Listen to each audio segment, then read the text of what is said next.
Hello నమస్తే welcome to Q news. నేను మీ రాచకొండ. ఈరోజు మనం మాట్లాడబోతున్న వ్యక్తి ఒక ప్రముఖమైనటువంటి వ్యక్తి.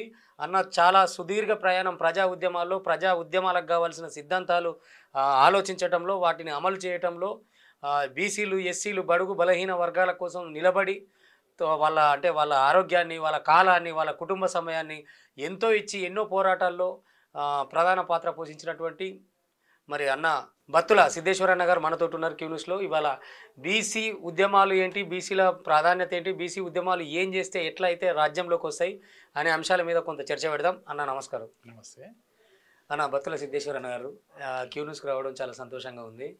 ప్రధానంగా బీసీ అంటే మీరు ఆ రోజు మా రోజు వీరన్నతో మొదలుపెట్టి ఒక విద్యార్థి నాయకుడిగా మొదలై అన్ని ఉద్యమాలు చూసిరు మీ కళ్ళతోటి. మందకృష్ణ మాది ఉద్యమం, ఆర్ కృష్ణయ్య గారిది కానీ వీళ్ళందరి సహచర్యంతో చాలా ఉద్యమాల్లో ఉన్నారు. చాలా సుదీర్ఘ ప్రయాణం చేసిరు. ఇంకా అలుపు లేక నిన్నటి కామారెడ్డి బీసీ డిక్లరేషన్ కోసం కూడా ఆమరణ నిరాహార దీక్ష చేసిరు 12 రోజులు. ఇంత విలువైన సమయం, ఇంత కాలంలో మీరు చూసిన విజయాలు కావచ్చు, అపజయాలు కావచ్చు, ఇవి బడుగు బలహీన వర్గాలకు ఏ విధంగా ఉపయోగపడ్డది అనేది క్లుప్తంగా చెప్పగలరు? మండల్ కమిషన్ ఉద్యమంతో నా ఉద్యమ ప్రస్థానం మొదలైంది. ఓకే. 90లో. అంతకుముందు ఫార్మల్గా పీడిఎస్ మెంబర్ నుండి ఆ ఉద్యమంలో దేశవ్యాప్తంగా వ్యతిరేక ఉద్యమం వచ్చింది, అనుకూల ఉద్యమం వచ్చింది. మేమంతా అనుకూల ఉద్యమం, నేను బీసీని కాబట్టి ఆ రోజు దేశవ్యాప్తంగా వచ్చిన బీసీ ఉద్యమం, అనుకూల ఉద్యమం వల్లనే ఇవాళ మండల్ రిజర్వేషన్లు అమల్లో ఉన్నాయి. కానీ 2019లో వచ్చిన ఈడబ్ల్యూఎస్ రిజర్వేషన్ మళ్ళీ రివర్స్ తీసుకుపోయింది. అంటే మండల్ కమిషన్ను ఖతం చేసే పద్ధతిలో ఇది వచ్చేసి అందువల్ల మళ్ళీ నష్టాలకు గురవుతున్నాం కనుక ఇప్పుడు బీసీ ఉద్యమం యొక్క ఆవశ్యకత ఉంది కనుకనే మమ్మల్ని బీసీ సంఘాలని, తర్వాత ఇప్పుడు కామారెడ్డి డిక్లరేషన్, తర్వాత బీసీ సెన్సెస్, వీటన్నిటి పర్టికులర్ అంటే కామారెడ్డి డిక్లరేషన్లో మీరు నిరాహార దీక్ష చేసేంత సీరియస్గా ఎందుకు తీసుకున్నారు?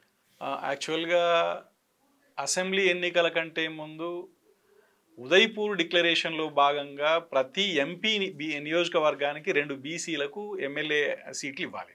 ఓకే. అది ఇవ్వలేదు. సరే, పాత ప్రభుత్వం ఏదైతే ఉందో అది కూడా బీసీలకు 10 సంవత్సరాలు అన్యాయమే చేసింది కనుక అవును, సరే ఏదేమైనా దీన్ని సపోర్ట్ చేయాలని అనుకున్నాం. తర్వాత కామారెడ్డిలో ఒక బహిరంగ సభ పెట్టి మేము అధికారంలోకి వస్తే మేము బీసీలకు స్థానిక సంస్థల్లో వాటా ఇస్తాం, కుల జనగణన చేస్తాం అని చెప్పేసి ఆ కామారెడ్డి డిక్లరేషన్లో చెప్పడం జరిగింది. ఇంకా చాలా డిమాండ్స్ ఉన్నాయి దాంట్లో. తర్వాత దేశంలో చూస్తేనేమో ఎప్పుడు లేనిది రాహుల్ గాంధీ తన పాదయాత్రల్లో, తర్వాత ఇంకో యాత్రల్లో కూడా ఆయన ఏమన్నాడంటే క్యాస్ట్ సెన్సెస్ జరుపుతాం, మేము జిత్నే ఆబాది ఉత్నే హక్ ఓకే అని చెప్పేసి అంతకుముందు కాన్షీరామ్ మాటను, తర్వాత మారోజు వీరన్న మాటను ఆయన మాట్లాడుతున్నాడు కనుక కాంగ్రెస్కు మనం గెలిపించుకోవచ్చు అనే ఉద్దేశంతో మేము కాంగ్రెస్ను మా మద్దతు గెలిచింది. బీసీలు అందరూ సపోర్ట్ చేసారు, మేము కూడా ప్రత్యక్షంగా నేను కూడా సపోర్ట్ చేసిన. ఈవెన్ నిన్న చెప్పిన మీటింగ్లో కూడా కులగణన స్టార్ట్ చేసిరు కదా ఇప్పుడు? అవును, ఇక్కడ స్టార్ట్ చేసిండ్రు. అవును. తర్వాత అసలు విషయం ఏంటంటే లెక్కబెట్టుడు కాడ సమస్య ఉండదు. ఏదైనా హోటల్లో పోయినప్పుడు ఎంతమంది ఉన్నారు, భోజనాలు కావాలంటే 20 మంది ఉన్నారు, 20 మంది భోజనాలుగా పెడితే ఇబ్బంది లేదు. 20 మందికి కాకుండా మేము 5కి భోజనాలు ఆర్డర్ చేసినాం అనుకో సమస్య వస్తుంది. సమస్య ఎక్కడ వస్తుంది? రేపు 42% ఇస్తారా లేదా అనేది ప్రధాన విషయం. ఈ లెక్కబెట్టుడు పెద్ద ముచ్చట కాదు. లెక్కబెట్టడు అనేది అది కూడా, ఆ లెక్కబెట్టుడు కూడా ముందు లెక్క పెట్టకపోతే ఆ పోరాటం చేసినాం, లెక్కబెట్టే కాడికి వచ్చినాం అనుకోండి, లెక్కబెట్టుడు అయిపోయిన తర్వాత ఇచ్చే కాడికి వచ్చే వరకు సమస్య వస్తుంది కదా. అవును. అందుకని దేశవ్యాప్తంగా ఉన్న సమస్యనే ఇక్కడ ఉన్నది. కాబట్టి ఇక్కడ రేవంత్ రెడ్డి సంబంధించిన వర్గం ఏదైతుందో వాళ్ళు ఖచ్చితంగా స్థానిక సంస్థల్లో 42% వ్యతిరేకిస్తారు. ఆ యుద్ధం అనేది సీరియస్గా జరుగుతుంది. నేను నిరాహార దీక్ష చేసే టైంకు ఎన్నికలు ఇక మేము పెడుతున్నాము అని చెప్పేసి ఎన్నికల కమిషన్ ప్రాసెస్ స్టార్ట్ అయిపోయింది. కదలికి వచ్చింది. ఎన్నికల ప్రాసెస్ స్టార్ట్ అయింది కనుక ఇక మరి దీన్ని ఆపడం ఎట్లా అనే ఉద్దేశంతో మేము ఆమరణ నిరాహార దీక్ష తీసుకున్నాం. తరతమ స్థాయిలో అందరు ఉద్యమకారులు, మన మల్లన్నతో సహా మిగతా అందరు ఉద్యమకారులు పోరాటం వల్ల నా ఒక్కని ఆమరణ నిరాహార దీక్ష అని చెప్పడం లేదు, అందరూ తరతమ స్థాయిలో పోరాటం చేయడం వల్ల ఇవాళ ఇది స్టార్ట్ అయింది. లేకపోతే ఇది లేకుండానే ఎన్నికలు జరిపే కథ అనేది ఉంటుండే. అట్లా వెళ్ళిపోతే మళ్ళీ మున్పటి లెక్కనే అయిపోతుంది. ఇక ఇదే హడావుడి ఈలోపు బీసీ జనరల్ రిజర్వేషన్ స్థానాల్లో ఎవరు నిలబడాలనో వాళ్ళు పైసల బలం చూపించో, కుల బలం చూపించో ముందు పోయే పరిస్థితి ఉండేది. మొత్తానికి ఇప్పుడు కాంగ్రెస్ ఈ కులగణన అనేది మంచి పరిణామం అంటారు. మంచి పరిణామమే. కానీ ఏమవుతుందంటే నిన్న రాహుల్ గాంధీ వచ్చిండ్రు. అవును. రాహుల్ గాంధీ వచ్చిన తర్వాత సంప్రదింపులు బీసీ సంఘాలు ఎస్సీ సంఘాలతో సంప్రదింపులు అన్నారు. ఒక చర్చ, అంటే మన అభిప్రాయాలు తెలుసుకోవడం. ఆ అభిప్రాయాలలో తెలుసుకుంటున్న క్రమంలో కుల జనగణన వరకే జరిగి ఉంటే ప్రాబ్లం లేదు. ఓకే. గౌరవ సీఎం గారు ఏమన్నాడంటే జీవో 29 విషయము అది కూడా ఉపన్యాసం చేసింది. జీవో 29లో మేము అన్యాయం చేయలేదు, బీసీలకు 51% పోయింది అని చెప్తున్నాడు. వాస్తవానికి బీసీలు ఎంత శాతం ఉన్నారు ఈ రాష్ట్రంలో? 60% దాకా ఉన్నారు. పోనీ బీసీలు ఎంత శాతం ఉన్నారని కాసేపు పక్కకు పెడదాం. మన కేసీఆర్ ఆధ్వర్యంలో కుల జనగణన ప్రకారం అగ్రకులాలు 6.69% ఏదో ఉన్నారు. సరే మ్యాక్సిమం 7% అనుకున్నాం. ఈ 7% ఉన్నప్పుడు సరే ముస్లింల నుంచి ఒక 3% అనుకుందాం, మొత్తం కలిస్తే 10%. 10% వాళ్ళకి ఈడబ్ల్యూఎస్ కింద పోయింది. ఓకే. పోయిన తర్వాత మళ్ళీ ఓసీల పేరిట మరో 8%, అంటే 18% అప్పర్ క్యాస్ట్కే పోయింది. అవును, అప్పర్ క్యాస్ట్ ప్లస్ ముస్లిమ్స్ అని అనుకుందాం. మరి 18%లో 10% వాళ్ళకి పోతే 8% ఎవరిది వాస్తవానికి? ఈ 8% బీసీలది మాత్రమే. అంటే 58 లేదా 60% ఉంటే బీసీల జనాభా 51% నేను ఇస్తున్నా అని చెప్తున్నాడు. పైగా అసలు నువ్వు పిలుచుడు అనేది జనాభా దామాషా పిలుస్తున్నావా? అవును, కాదు కదా. నువ్వు మెరిట్ ప్రకారం పిలవాలి. మెరిట్లో ఏంది? మెరిట్లో ఓపెన్ కాంపిటీషన్లో 40%, ఆ 40% ఆ ఉద్యోగాలకు సంబంధించి 1:50 పిలిస్తే ఎంత లెక్క కాడికి వస్తారో అంతవరకు ఈడబ్ల్యూఎస్ వాళ్ళు ఎంతమంది ఉన్నారు, మీ జనరల్ అగ్రకులాలు ఈడబ్ల్యూఎస్ సర్టిఫికెట్ లేని అగ్రకులాల వ్యక్తులు ఎంతమంది ఉన్నారు అనేది లెక్క చెప్పాలి కదా. ఫస్ట్ ఇది తేలాలి కదా. ఇది తేలకుండా మొత్తం ఓపెన్ కాంపిటీషన్లో పిలిచి 28,000 చిల్లర ర్యాంక్ వచ్చిన అప్పర్ క్యాస్ట్ ఆయనను కూడా మీరు ఎగ్జామ్ రాయనిచ్చిండ్రు. ఎట్లా రాయనిస్తారు? 8,000 7,000 వచ్చినోడు లాస్ట్ ఉంటాడు దాంట్లో. కానీ 28,000 వచ్చినోడు కూడా ఎగ్జామ్ రాయడానికి ఓపెన్ కాంపిటీషన్లో పెట్టినప్పుడు 28,000 వచ్చినోడు కూడా ఎగ్జామ్ రాయడానికి అర్హుడు అయిపోయింది 1:50లో. అందుకని ఈ రకంగా అన్యాయం చేస్తూ మభ్యపుచ్చుతూ నిన్న సీఎం ఉపన్యాసం జరిగింది. సరే, అది నువ్వు డీవియేట్ అయినప్పుడు యాక్చువల్గా మన బీసీ ఉద్యమ మేధావులు కూడా మాకు ఇక్కడ జీవో 29లో కూడా అన్యాయం జరిగింది. తర్వాత మాకు ఈడబ్ల్యూఎస్ విషయంలో కూడా 7% అగ్రకులాలు ఉంటే, ఒకవేళ 3% ముస్లిం అగ్ర వర్గానికి సంబంధించిన వాళ్ళు ఉంటే, ఒకవేళ 10% అనుకుంటే మరి 18% లేదా 10% రిజర్వేషన్లు ఎట్లా ఇస్తాం సార్? బీజేపీ ఏమో ఈడబ్ల్యూఎస్ బిల్ పెట్టింది, బీఆర్ఎస్ ఏమో ఇక్కడికి తీసుకొచ్చింది. కాంగ్రెస్ దాన్ని అమలు చేయడం ఎందుకు? బీఆర్ఎస్ సరిగా చేస్తలేదని కదా కాంగ్రెస్ని గెలిపించింది. కాంగ్రెస్ వచ్చిన తర్వాత దాన్ని రివ్యూ చేసి అగ్రకులాల జనాభా శాతం 7 మంది ఉన్నారు, తర్వాత ముస్లింలు ఒక 3% ఉన్నారు, 10% అనుకుంటే దానిలో అగ్రకుల పేదలు లేదా ముస్లిం పేదలు వాళ్ళు ఎంతమంది ఉన్నారు? 1%, 2% అని అనుకుందాం మ్యాక్సిమం. ఆ 2% ఇస్తే మాకు ఇబ్బంది లేదు, పేదలకు చెందాలి అది. కానీ మొత్తం అది ఈడబ్ల్యూఎస్ 10% అమలు చేస్తా అంటే అది అన్యాయం అవుతుంది. అప్పుడు ఉద్యోగాలు నింపలేదు, మేము ప్రశ్నించలేదు. ఇవాళ ఉద్యోగాలు నింపుతున్నారు కాబట్టి మళ్ళీ ఒక 30 ఏళ్ళ దాకా ఈ సమస్య మమ్మల్ని వెంటాడుతుంటుంది. కనుక ఈడబ్ల్యూఎస్ను శాస్త్రీయంగా మదింపు చేయాలి. ఆ విషయాన్ని గుర్తు చేయడానికి మన మేధో వర్గానికి అది లేదు. ఇది వాళ్ళు కూడా దానికి సమాయత్తం అయి ఉండాలి. తర్వాత ఇప్పుడు ఈ విషయాన్ని పర్టికులర్గా మన యూత్, అంటే బీసీ కానీ బడుగు బలహీన వర్గాల యూత్ ఎవరైతే ఉన్నారో ఈ ఈడబ్ల్యూఎస్ ద్వారా జరుగుతున్న అన్యాయం కానీ అందులో ఉన్న లోపాలు కానీ మనకి ఏం చేస్తే మేలు జరుగుతుంది అనే విషయాన్ని బీసీ మేధో వర్గమే క్లియర్గా చెప్పాల్సిన, ఎక్స్ప్లెయిన్ చేయాల్సిన అవసరం ఉంది. ఇప్పుడు ఇక్కడికి వచ్చినప్పుడన్నా ఈ విషయాలు ఇట్లా ఉంచితే, అంటే మీరు చాలా కాలం క్రితమే ఈ ప్రజా ఉద్యమాల్లో ఉన్నారు. ఇప్పుడు ఈవెన్ మారోజు వీరన్న ఉన్నప్పుడు ఆ టైం కానీ మీ విద్యార్థి సంఘ నాయకులు ఉన్నప్పటి నుంచి కానీ చూసుకుంటే అత్యధిక జనాభా ఉన్న ఈ బీసీలు కానీ ఈ కింది వర్గాలు కానీ ఎందుకు పర్టికులర్గా అధికారంలోకి రాలేకపోయారు? తర్వాత వచ్చి ఈ ప్రజా సంఘాలు కుల సంఘాల ఆవశ్యకత ఎందుకు ఏర్పడ్డది? బీసీలు అధికారంలోకి రాలేకపోయినరు అనే దానికేమో పెద్ద హిస్టరీ ఉంది, ఒక 3,000 సంవత్సరాల చరిత్ర ఉన్నది. సరే, అది పెద్ద విషయం. రెండోది ఏంటంటే నేను మా ఊరు ఇక్కడ జనగాం దగ్గర హనుమంతాపూర్, ఉమ్మడి వరంగల్ జిల్లా. నేను 8వ తరగతి వరకు ఊళ్ళో చదువుకున్నా. 9, 10 ఇక్కడ హైదరాబాద్లో మా మేనమామ ఉంటే ఆయన దగ్గర వచ్చి కూకట్పల్లి చదువుకున్నా. 10వ తరగతి అయిపోయిన తర్వాత నేను ఒక 1 ఇయర్ జూనియర్ కాలేజ్ అంటే ఇంటర్మీడియట్ ఫస్ట్ ఇయర్ చేసి 87లో నేను పాలిటెక్నిక్ ఎంట్రన్స్ రాస్తే 87లో నాకు సిరిసిల్లలో పాలిటెక్నిక్ సీట్ వచ్చింది. సిరిసిల్ల వచ్చింది.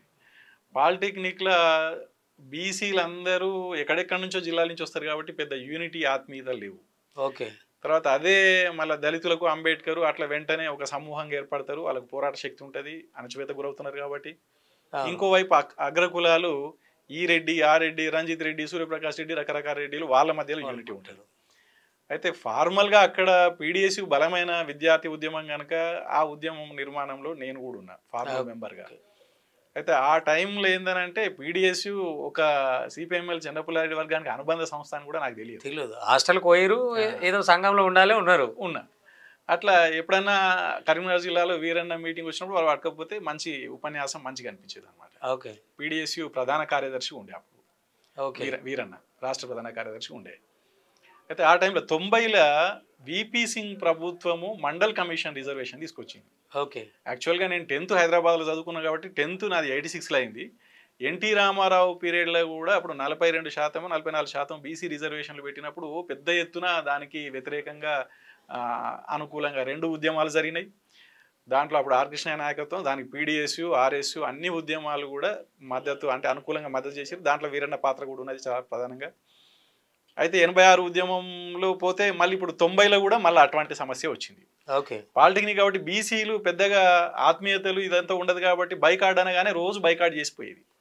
ఒక 3 days తర్వాత నేనేం చేసిన అంటే అరే మనం బీసీలము రిజర్వేషన్లు వచ్చినాం, రిజర్వేషన్ అనుకూల ఉద్యమం మనం చేయాలి, అవును, బైకాట్ చేసిపోవడం కరెక్ట్ కాదని చెప్పేసి నేను అది ఎవరి కోసం చేస్తారో తెలుస్తలేదు కదా. కాబట్టి ఎవరు బీసీలు ఎవరు ఏసీలు అని ఒకరొకరిని ముచ్చట పెట్టుకుంటూ మనం లేదు మనం బైకాట్ చేయొద్దు భయ్, మనం ఒక 10-15 మంది మనం క్లాస్ నడిపించుకోవాలి అని చెప్పేసి నేను మా head of the department Krishnaswamy ఉండే ఆ సార్ను పోయి మేము క్లాస్ నడిపించుకుంటాం సార్ అన్న. బైకాట్ చేసి అందరు వెళ్ళిపోతున్నారు రోడ్డు మీదకి. మా కాలేజ్ సిరిసిల్ల వేములవాడ మధ్యలో అగ్రహారం అనే ప్లేస్లో ఉంటుంది, కొంచెం అగ్రహారం మెయిన్ రోడ్డు నుంచి లోపలికి ఉంటుంది కాలేజ్. ఓకే. ఈ వృధాగా క్లాస్ ఎగ్గొట్టుకోవడం ఎందుకు, ఈ బైకాట్ ఎందుకు, అని చెప్పేసి మేము క్లాస్ నడిపించడానికి ప్రయత్నం చేసినప్పుడు ఆ రోడ్డు మీదకి పోయిన అప్పర్ క్యాస్ట్ తర్వాత వాళ్ళతో పోయిన వాళ్ళ అనుచరగణాలు అంత వచ్చేసి ఇంకా డోర్లు గుద్దుడు ఇదంతా చేస్తున్నప్పుడు డోర్లు పెట్టుకొని 45 minutes మేమేం క్లాస్ నడపలేదు. కృష్ణస్వామి సార్ క్లాస్ కూడా చెప్పలేదు. ఇక బయటికి 45 minutes అయిపోయిన తర్వాత ఆయన బయటికి పోతూ బాబు గొడవలు పడకండి అని చెప్పాడు. కానీ ఆయన చెప్పిన మరుక్షణం వాళ్ళు నా మీద దాడి చేసి బాగా విపరీతమైన, అంటే మనం ఏం ప్రిపేర్గా లేము, నా వెనకాల ఉన్నది 10 మందే, వాళ్ళ వెనకాల ఉన్నది ఒక 50 మంది దాకా ఉన్నారు, వాళ్ళు వచ్చి విపరీతంగా కొట్టడం జరిగింది. ఓకే. దాని తర్వాత సరే రక్తాలు మొత్తం అంతా వచ్చేసి ఇక సిరిసిల్లకు వచ్చినాం. ఇక చేయగలిగింది ఏం లేదు. తర్వాత ఎట్లా ఉద్యమం చేయాలనేది కూడా పెద్దగా ఏం తెలియదు నాకు. ఓకే. అట్లాంటి పరిస్థితుల్లో మా నాయకుడు పీడిఎస్ దేవదాసు అని ఉండే, గడ్డం దేవదాసు అని జిల్లా కార్యదర్శి ఉండే, ఆయన వచ్చేసి సిద్ధేశ్వర్ నీవు మనం పోరాటం చేద్దామని అన్నాడు. పోరాటం చేద్దామని అంటే ఏం చేస్తాం, మనకు బలం లేదు కదా అనే పరిస్థితుల్లో, అంటే మీ సంఘం యొక్క బలం నీకు తెలియదు, ఫస్ట్ తెలియదు కాబట్టి ఇప్పుడు ఆ సంఘం వెనకాల ఒక శక్తి ఉంటుందని కూడా తెలియదు.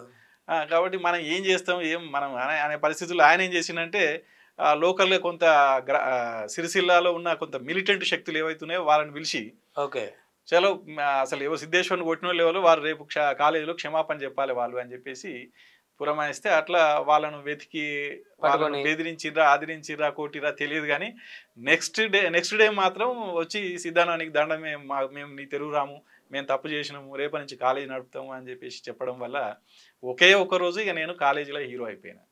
ఇక తర్వాత నేను పీడిఎస్లో అంటే ఇక నాకు ఒక పరిష్కారం లభించింది, ఒక గౌరవం లభించింది, ఒక విశ్వాసం లభించింది కాబట్టి నేను పీడిఎస్లో ఫుల్ టైం తిరగడం స్టార్ట్ చేసినాం. ఇక్కడ అన్న పర్టికులర్గా ఇప్పుడు మీ ఇట్లా విప్లవ పంతాలో పోతున్న మీ పంతాలో వీరన్న కానీ మీరు కానీ ఈ కులానికి సంఘం ఉండాలి, ఈ మార్క్సిజంలో కూడా మళ్ళీ కులం ఉంది, అగ్రకుల పెత్తనం ఉంది అంటే ఇటువైపు ఈ సిద్ధాంతం వైపు ఎందుకు వచ్చారు? జనరల్గా ఏ కమ్యూనిస్ట్ పార్టీలోనైనా కొంత అప్పర్ కాస్ట్ వాళ్ళే అధ్యక్ష కార్యదర్శి పదవులు ఇప్పటికి కూడా నాకు తెలిసి ఇప్పటికి కూడా వాళ్ళే ఉన్నటువంటి పరిస్థితి. బీసీ ఎస్టీ ఎస్సీ వర్గాలు ఏవి రాష్ట్ర పార్టీని కానీ దేశ పార్టీని కానీ నడిపిస్తున్న పరిస్థితి అయితే లేదు. సో మీకెందుకు ఇటువంటి ఆలోచన వచ్చింది? ఈ జనశక్తి కంటే పూర్వము మా పార్టీ చంద్రపుల్లారెడ్డి వర్గం అనేది అనమాట. ఓకే. తర్వాత చంద్రపుల్లారెడ్డి తదనంతరము తెలంగాణకు సంబంధించి ప్రముఖ నాయకులు పూర రాజన్న, బెస్త కమ్యూనిటీ, ఎంబీసీ కమ్యూనిటీ అనుకుంటే, ఓకే, తర్వాత మధుసూదన్ రాజు యాదవ్, ఓకే, ఈ ఇద్దరు నాయకులు ఉండరు. ఈ ఇద్దరు మళ్ళా విభజన రావడంతో ఒకటి ప్రతిఘటన, రెండవది విమోచన వర్గం. విమోచన వర్గానికి రాజన్న సెక్రటరీ, మేము పూర రాజన్న పార్టీలో మేము ఉంటుంటాం అనమాట. ఓకే. అప్పుడు మాకు ఎమ్మెల్యే ఎన్వి కృష్ణయ్య ఉండేది. ఆయన కూడా ఎన్వి కృష్ణయ్య అనేది కానీ ఎన్వి కృష్ణారెడ్డి, నెల్లూరు ఆయన, ఆంధ్ర ప్లస్ రెడ్డి. సరే ఆయనది ఉమ్మడి రాష్ట్రం కాదు. ఉమ్మడి రాష్ట్రం పెద్ద మనిషి ఆయనది వదిలేద్దాం. నేను పీడిఎస్యూలో ఫుల్ టైం అయ్యి తర్వాత నేను ఉద్యమంలో అండర్ గ్రౌండ్ పోయిన తర్వాత చిన్న కోడూరు ఆర్గనైజర్గా పోయినా నేను. ఓకే.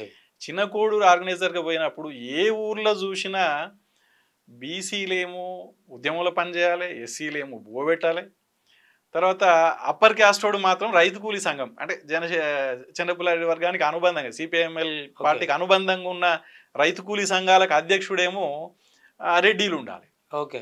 యాక్చువల్గా మేము కాలేజీలో ఘర్షణ పడ్డది, దెబ్బలు తిన్నది రెడ్డిలతోటి. ఓకే. మళ్ళీ ఇవాళ గ్రామాలలో పోతే ఏ గ్రామంలో పోయినా రెడ్డి పెత్తనమే. ఎక్కువనుడాడే తక్కువనుడాడే. అంటే నిజానికి పార్టీ సెక్రటరీ నడుపుతున్నదంతానేమో జనశక్తి రాజన్న బీసీ, రైట్, మంచిది. కానీ గ్రామంలో ఏ గ్రామంలో చూసినా ఒక గ్రామంలో బీసీ ఉండి, ఇంకో గ్రామంలో ఎస్సీ ఉండి, ఇంకో గ్రామంలో ఎస్టీ ఉండి, ఇంకో గ్రామంలో రెడ్డి ఉంటే పర్వాలేదు. కానీ దాదాపు 100కు 90 గ్రామాలల్లో రెడ్డిలే ఉంటారు. భగవాన్ రెడ్డి, లక్ష్మారెడ్డి, ఈ రెడ్డి, ఆ రెడ్డి. అరే ఇదేంది పోయి మొత్తం నిచ్చెన మెట్ల కుల వ్యవస్థనే విప్లవ పార్టీలు ఉన్నది, తర్వాత నిచ్చెన మెట్ల కుల వ్యవస్థనే దీంట్లో ఉన్నది. గ్రామ నిర్మాణం, రైతు కూలి సంఘం నిర్మాణం. ఇక మనం సమాజాన్ని మారుస్తాం. ఒకవేళ సమాజాన్ని మార్చాలి అంటే సమాజ నిర్మాణానికి పీడితుడు కదా అక్కడ ఉండాలి. సమాజ నిర్మాణానికి వ్యతిరేకంగా మన సంస్థ ఉండాలి. అవును. కానీ సమాజ నిర్మాణానికి అనుకూలంగానే ఈ సంస్థ ఉన్నప్పుడు మరి సమాజ నిర్మాణాన్ని ఏం మారుస్తాం అనేది ఒకటైతే, ఇంకో సంఘటన కుల సంఘాలు పెట్టాలి అనే దానికి ప్రధానమైన విషయం ఏంటంటే కోట్ల విజయభాస్కర్ రెడ్డి పీరియడ్లో అన్ని కుల సంఘాలు వాళ్ళ నేపథ్యంలో ఇక్కడ హైదరాబాద్లో మీటింగ్లు పెడుతున్నారు. ఓకే. ఆ టైంలో చినకోడూరు మండల సికింద్లాపురం అనే గ్రామంలో మా పార్టీ ఆధ్వర్యంలో ఒక ల్యాండు దళితులకు బీసీలకు కలిపి దున్నుకం జరిగింది. భూస్వాముల భూమిని ఒక 20 ఎకరాలు ఏమో దున్నుకం జరిగింది. అట్లా అది బేస్ గ్రామం, వాళ్ళకు ఒక అర్ధ ఎకరమో వచ్చిన పరిస్థితి ఉన్నది. ఓకే. అయితే ఆ ఊర్లో మాత్రం ఒక బీసీ అధ్యక్షుడు నర్సన్న అని ఉంటుండే, ముదిరాజ్. ఓకే. ఇక్కడ హైదరాబాద్లో ముదిరాజ్ మీటింగ్ పెడితే ఆయన ముదిరాజ్ మీటింగ్కి వచ్చేసిండు. అదే రోజు వాస్తవానికి ఆ గ్రామంలో మా రైతు కూలీ మీటింగ్ ఉన్నది. ఓకే. నేనేమో అండర్ గ్రౌండ్ ఆర్గనైజర్ని, రాజ్యంతో వెంటాడబడుతున్నా. ఆ రోజు సమావేశానికి అంత ఇబ్బందికరమైన పరిస్థితుల్లో పోయేవారు. కూడా నర్సన్న లేరు, ముదిరాజులు ఒక 5-10 మంది లేరు, ముఖ్యులు లేరు, ప్రధానమైన వాళ్ళు లేరు. ఇంకా ఎస్సీలు ఉన్నారు, తర్వాత మిగతా కొంత బీసీ కులాలు, చాకులు అట్లా ఉన్నారు. వాళ్ళు మరి నర్సన్న అధ్యక్షుడు ఏడి అంటే అధ్యక్షుడు వాళ్ళ మీటింగు హైదరాబాదులో ముదిరాజ్ మీటింగ్ ఉంది. అరే ముదిరాజ్ మీటింగ్ అంటే వాళ్ళ మీటింగా? సరే, కమ్యూనిటీ మీటింగ్ కదా వాళ్ళ మీటింగా. అయితే మరి మనదేం మీటింగ్? రైతు కూలి సంఘం వాళ్ళ మీటింగ్ కాదా? కాదు. అయితే ఇది ఒక అంశం. రెండో అంశం, అంతకుముందు ఎప్పుడైనా మేము ఆ సిద్దిపేటలో సభలు పెట్టేది, రైతు కూలి సంఘం మీటింగ్లో ఈ రకరకాల సభలు ఏదో ఒకటి పెట్టేది.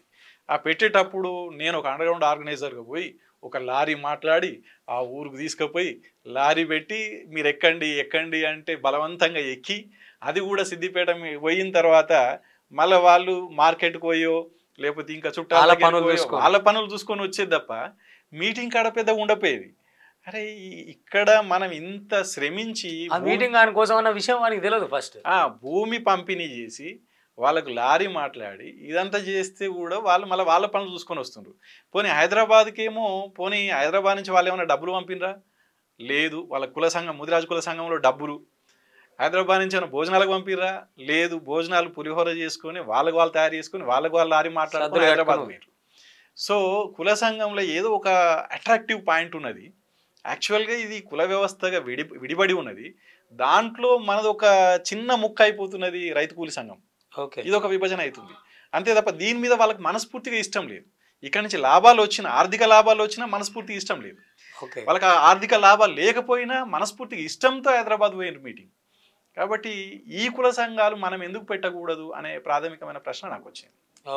వచ్చిన తర్వాత మాకు అప్పుడు దళనాయకుడుగా డేగల సుభాష్ ఉండేది.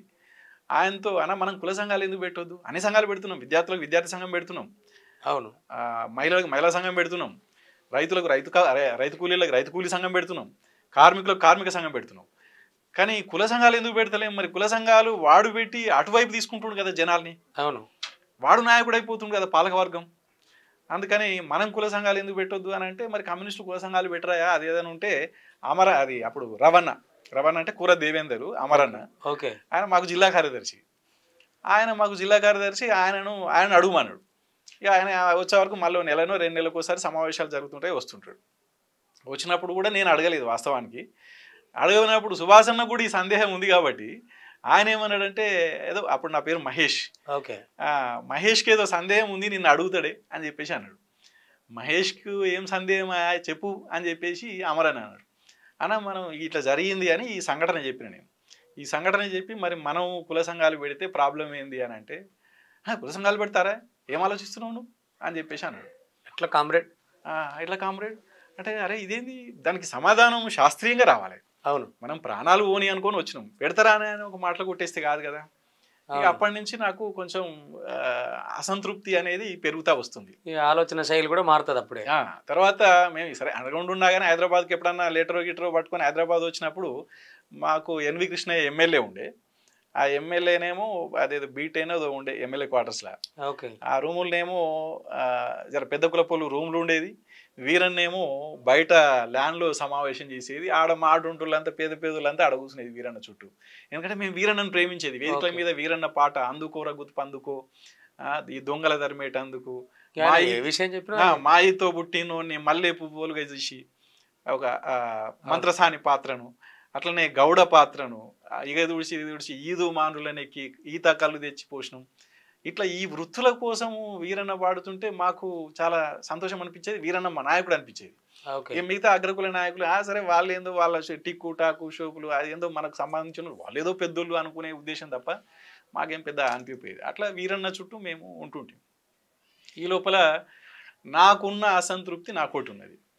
సరే ఆ అసంతృప్తితో నేను పని చేయాలన్నా వద్దా, ఇది మనది కానప్పుడు నేను ఎందుకు ప్రాణత్యాగం చేయాలి, తుపాకులు పట్టుకొని తిరుగుడు అంటే సచ్చుడే కదా, ప్రాణత్యాగం చేయాలి, ఎందుకు చేయాలి నేను అని చెప్పేసి తిరుగుతున్న క్రమంలో ఒకసారి సిద్దిపేటలో ఎదురీత పత్రిక ఒకటి కొనుక్కున్నా. అసలు అది ఊసాంబశివరావు నడిచేది, ఊసాంబశివరావుకి సంబంధించిన పత్రిక అనేది కూడా తెలియదు. ఆ పత్రిక ఒకటి తీసుకుపోయినా ఆ పత్రిక చదువుతున్న క్రమంలో దళం అయితే మాకు శంకర్ అన్న అని జోనల్ కమిటీ సెక్రటరీ ఉండే.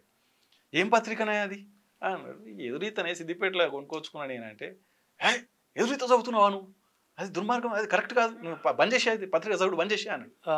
చదవడానికి ఏముంది, శత్రువు అయితే శత్రువు అయితే కూడా చదవాలి కదా. అందులో ఏమున్నది అంటే, లేలే ఆయన పాలకవర్గాల ఏజెంట్ ఊసాంబశివరావు రాసిన ఎడిటర్ ఉన్న పత్రిక, అది చదవద్దు నువ్వు చెడిపోతావు అన్నాడు. మేము చదువుకునే చెడిపోతామా అసలు, అది ఏం చెప్పిండో ఉద్యమంలోకి వచ్చింది అన్ని చెడగొట్టుకొని ఉద్యమంలోకి వచ్చినాం, మళ్ళీ ఇలా చెడిపోయేది ఏముంటుంది, లేదు నువ్వు అది చదవకు అన్నాడు. ఇక చదవకు అన్నప్పుడు సరే తీయ పడేస్తున్నాను కానీ నేనేం పడేయలేదు, అది చదివిన కులం మీద ఒక ఐడియా వచ్చింది. నాకు ఈ సికింద్రాపురం ఘటన ఉన్నది. ఈ రెండు ఆధారాలతోటి నేనేం చేసిన అంటే, ఇక నేను ఒక 6 నెలలు అటు ఇటు ఇబ్బంది పడుతూ ఉన్నా. పోలీస్ నిర్బంధం కూడా విపరీతంగా జరుగుతున్నది. తర్వాత ఇక నేనేం చేసిన, నేను ఇక్కడ ఉంటే చచ్చిపోతాను అవసరంగా అని చెప్పి మా దగ్గర ఉన్న ఐటమ్స్ అన్నీ ఒక దగ్గర నా పార్టీకి నమ్మకమైన మిలిటెంట్ కటకింది రామన్న అని ఉండే, ఆయన దగ్గర డంపు చేసేసి హైదరాబాద్కి వచ్చేసి, తర్వాత ఇక నన్ను వెతుక్కుంటూ అమరన్న వచ్చిండు. వచ్చి నువ్వు ఇట్లా అట్లా వస్తే ఎట్లన్నా నేను ఏం చేసిరు అనుకోవాలి, పోలీసు వాళ్ళు అరెస్ట్ చేసిరు అనుకోవాలన్నా, ఏం చేసి చనిపోయినావు అనుకోవాలన్నా, నువ్వు చేస్తే ఎట్లా అని చెప్పేసి పట్టుకున్నాడు. నాకైతే ఈ కుల సంఘాల మీద క్లారిటీ వస్తలేదన్నా నేను పని చేయదలుచుకోలేదు.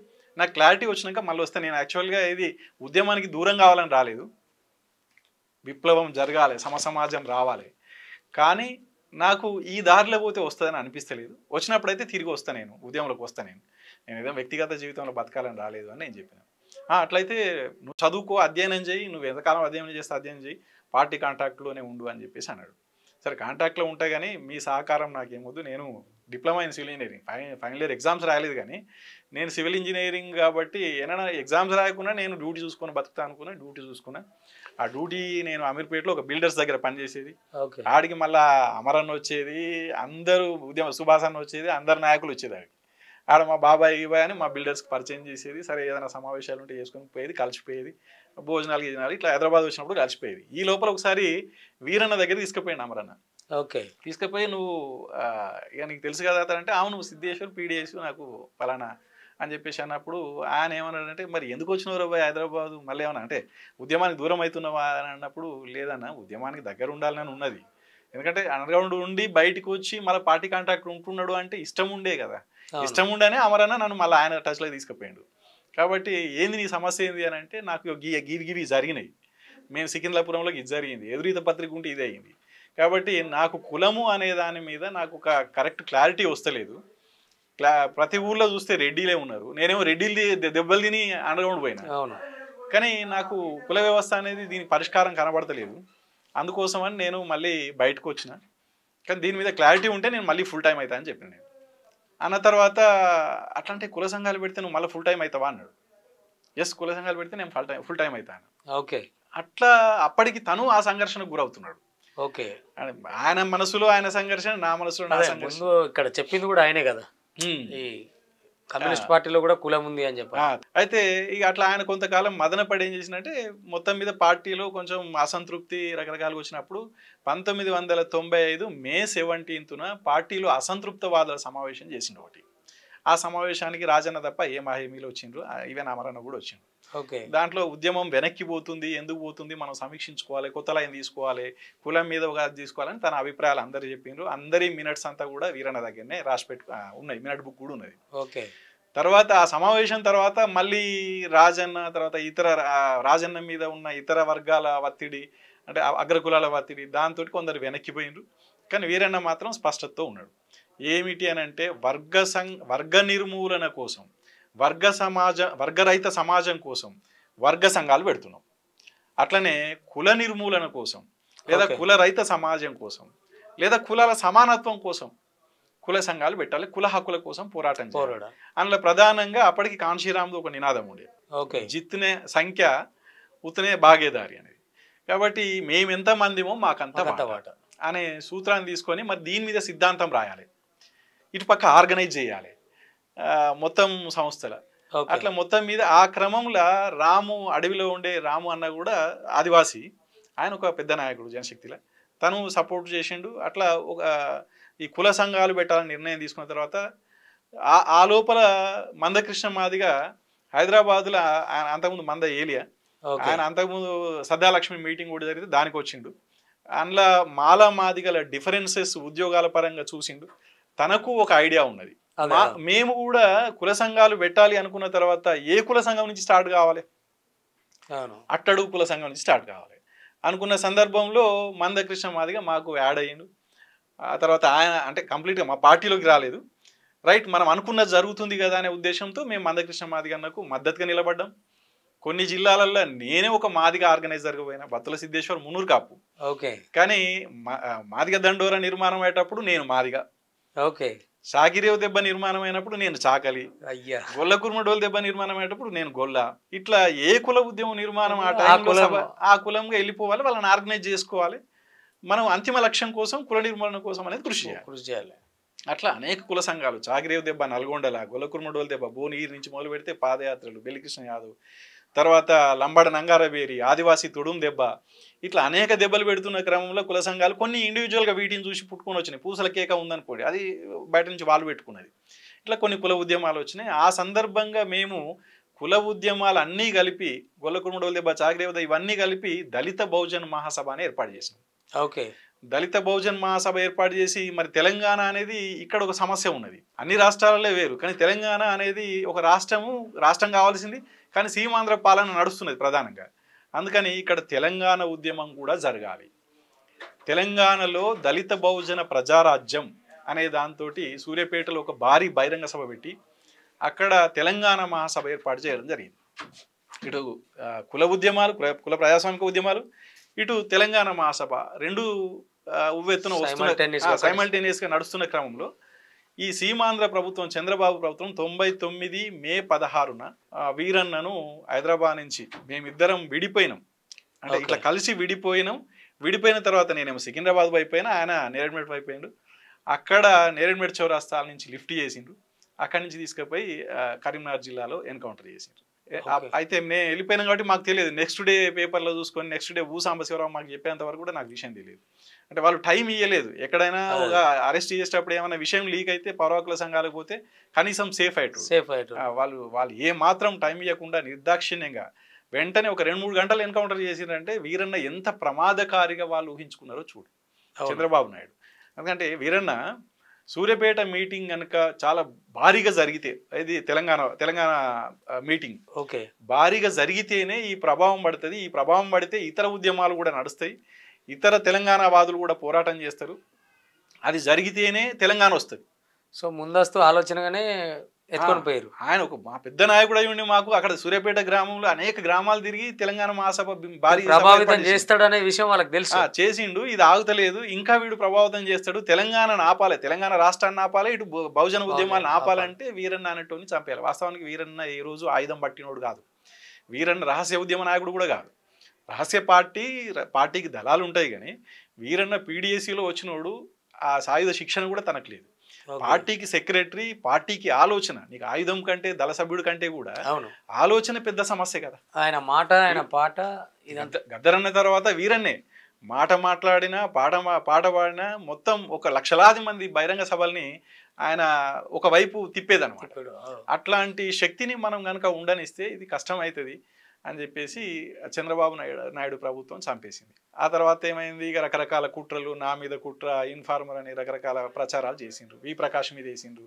ఇట్లా ప్రచారాలు చేసి మొత్తం మీద రాజ్యం చేసిన కుట్రలో వీరన్న పెట్టిన సంస్థ డిస్టర్బ్ అయిపోయింది, నాశనం అయిపోయింది.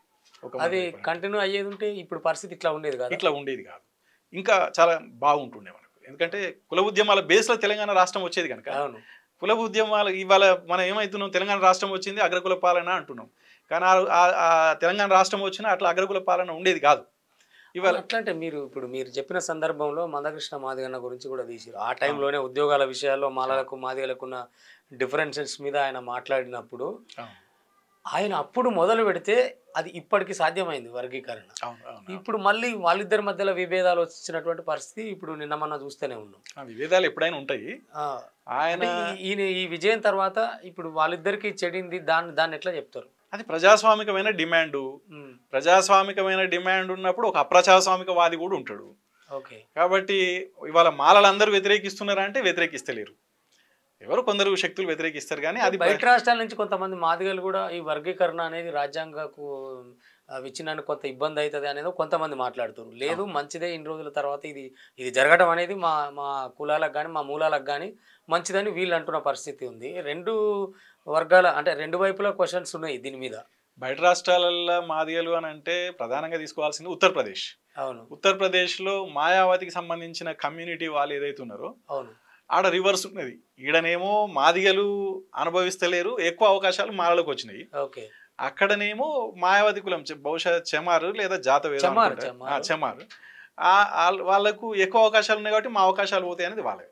కానీ సామాజిక చంద్రశేఖర్ ఆజాద్ అనే ఎమ్మెల్యే కూడా యంగ్ ఎంపీ ఆయన కూడా అదే ఆజాద్ సమాజ్ పార్టీ అని అందరు కూడా అదే మాట్లాడుతుంటారు. కానీ వాస్తవానికి ఏంటంటే సామాజిక న్యాయం ప్రిన్సిపుల్డ్గా నువ్వు ఇవాళ అమలు కాకుండా దానికోసం మాట్లాడకుండా నేను భవిష్యత్తులో గొప్ప సమాజం తెస్తా అంటే నువ్వు ఇవాళ అన్నం తింటూ నువ్వు ప్లేట్ నిండా తింటూ ఇంకొని కొద్దిగేసి నేను భవిష్యత్తులో తెస్తా అంటే ఎట్లా సాధ్యమవుతుంది? అందుకని ఇవాళ పంపిణీ ఈ సామాజిక న్యాయం ప్రకారం పంపిణీ అనేది ప్రజాస్వామికమైన సూత్రం, ఒక రకంగా విప్లవాత్మకమైన సూత్రం.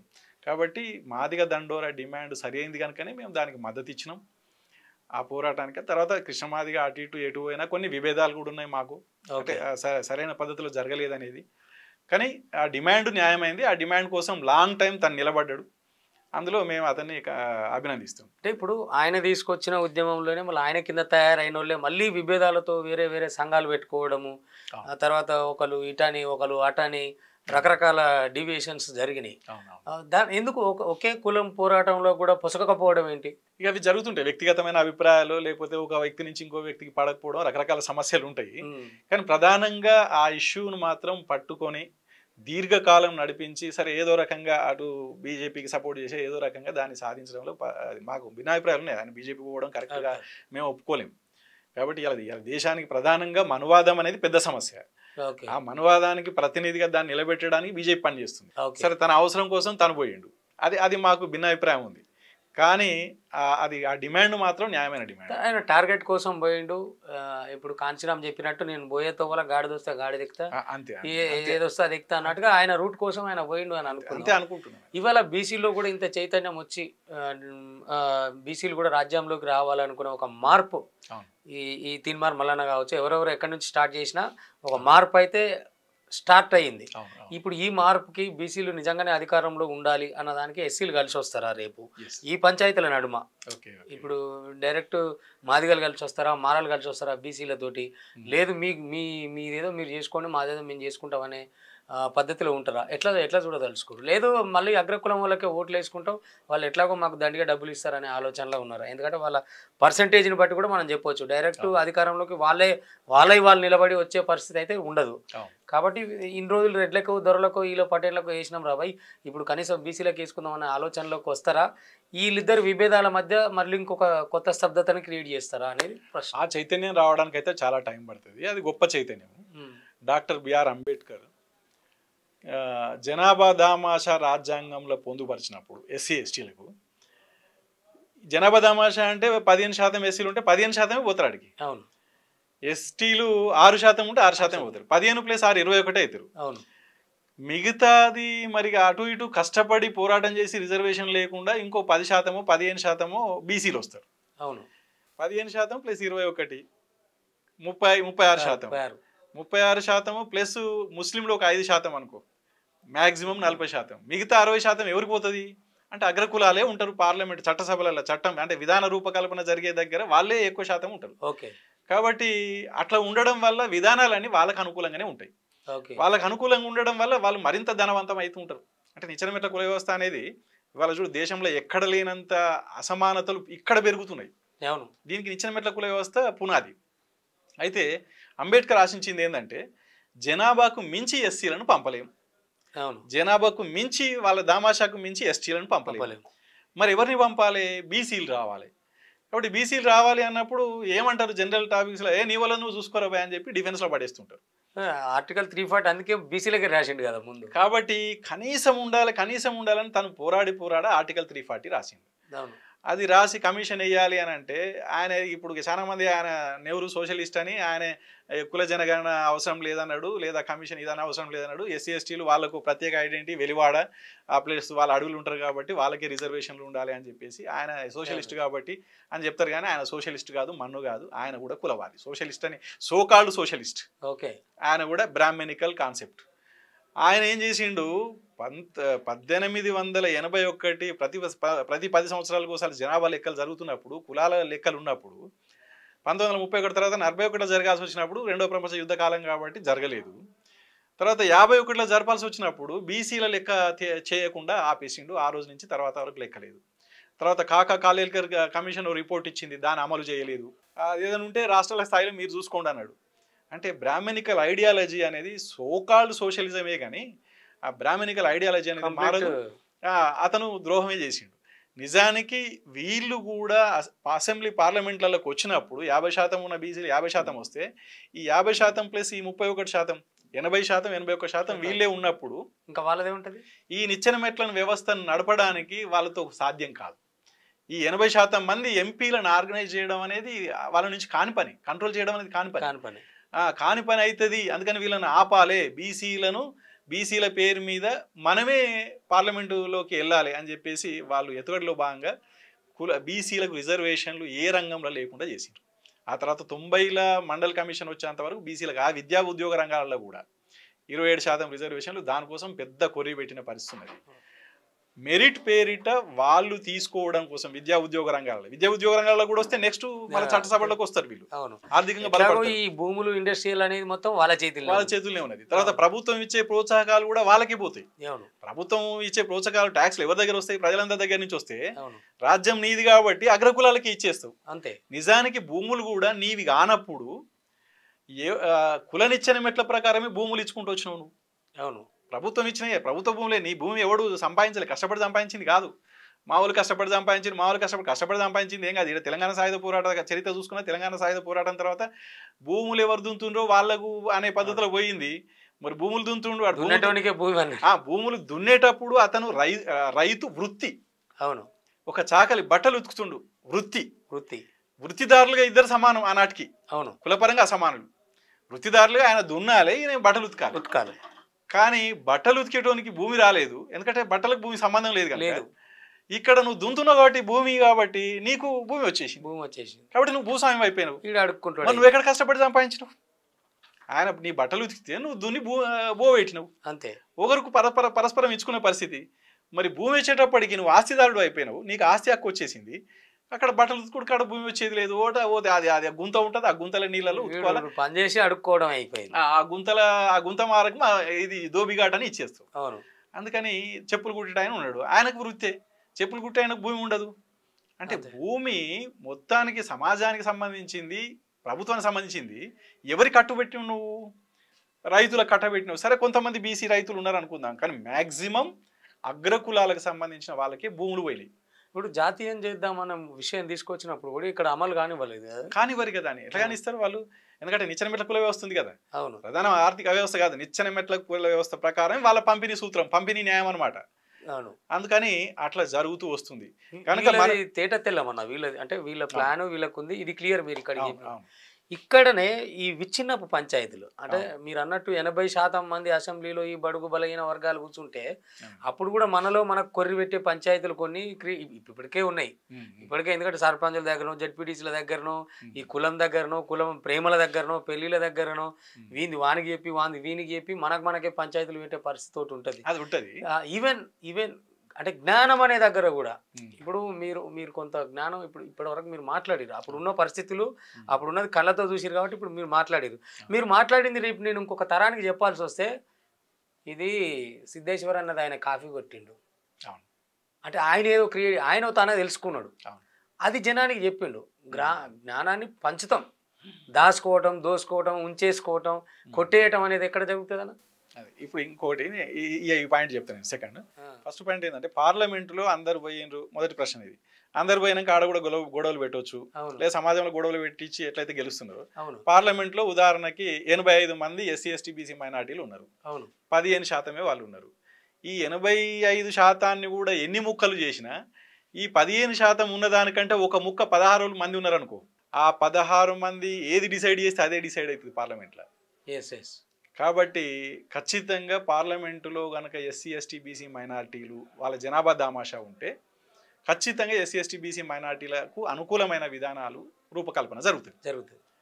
అట్లా లేకుంటే మొత్తం అగ్రకులాలకు అనుకూలమైన రూపకల్పనే జరుగుతుంది. కాబట్టి మనం జనాభా దామాషానే గణతంత్రం లేదా ప్రజాస్వామ్యంలో భాగస్వామ్యం.